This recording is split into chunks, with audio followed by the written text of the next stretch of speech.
λιώνουμε σοκολάτα, έχουμε σπασμένα καρύδια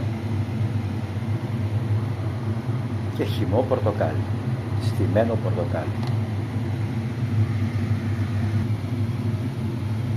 Βάζουμε το χυμό, το πορτοκάλι που έχουμε στύψει,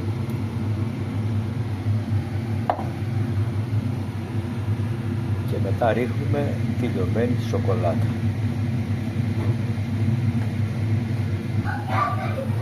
Και ρίχνουμε τη λιωμένη σοκολάτα στο μείγμα και ανακατεύουμε με ένα καλό έτσι ανακάτεμα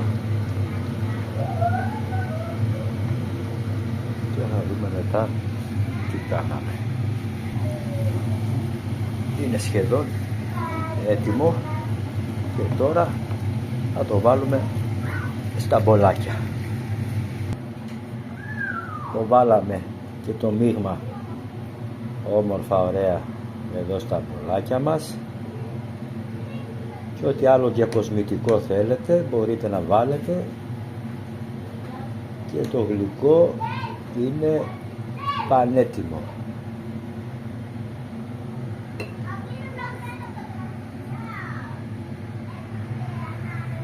Καλή σας όρεξη.